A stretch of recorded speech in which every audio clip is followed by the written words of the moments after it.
go back to Deebo Samuel.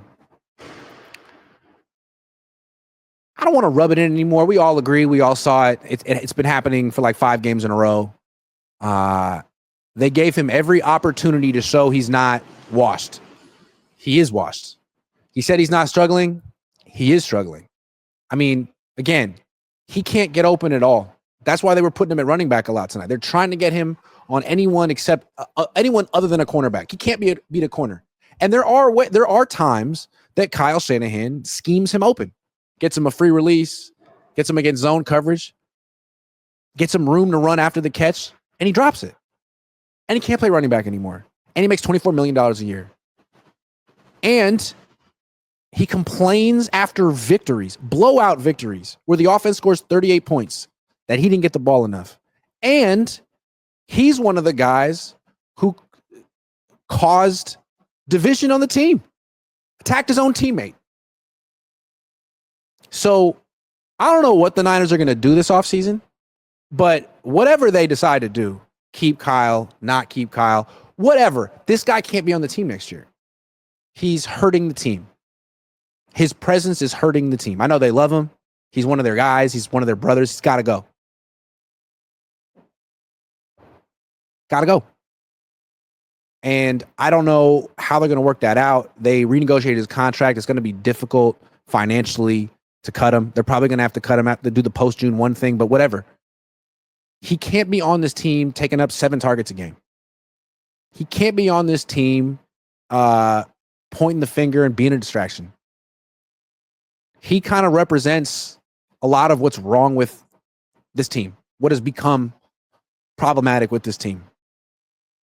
And it's not his fault. I mean, Kyle enables him. So if Kyle gets to stay, the first thing he has to do is cut his friends. And I think the Deebo Samuel thing is so, like, compare that. Deebo, the whole Deebo saga all year, the Devondre Campbell blow up. You never see the Rams have drama like that. The Niners and the Rams are very similar organizations with very similar coaches, but one team has a Super Bowl victory and one team doesn't. And there's little reasons why. There's little differences. The little differences, man. Like the metric system in the UK. Sean McVay, for better or for worse, will not tolerate any type of dissension. If you have a problem with him and you don't like the way he's doing things, you're out. You never hear the Rams having a player go on social media and complain about how much he gets the ball. You never see the Rams fighting with each other. You've never heard of a player on the Rams quitting mid-game. If someone isn't all in to be on that team, guess what? You're on the freaking Titans now. Enjoy last place. I respect that. That's how it's supposed to be. He's the freaking boss. Fall in line or get the hell out. And Kyle can't do that. Like all year,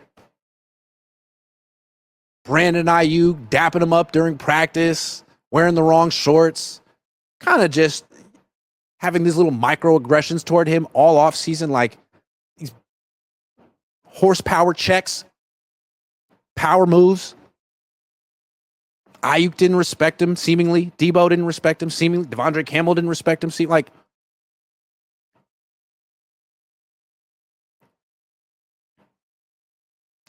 That's why I think it's hard to bring back Kyle Shanahan. What's he going to do about this culture, which is so clearly awful right now? A guy quit. You bent over backwards to placate one of your worst players. What is the mood of this team? What do you think the average player on this team is thinking right now? Hey, man, we're great, except for Devondre Campbell and Deebo. Those guys are weird, but everyone else is great. Like, doesn't this feel like a team that's just going in 18 different directions?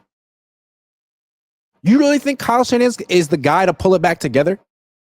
Now, maybe this offseason they fire Nick Sorensen. Although, how do you fire Nick Sorensen after giving up 12 points in this game? But maybe this offseason they fire Nick Sorensen and they bring in some other guy like Robert Saleh or Jeff Ulbrich, and he's the de facto head coach, and he brings the team together. But, like, I think it's pretty clear that Kyle Shanahan can't do it.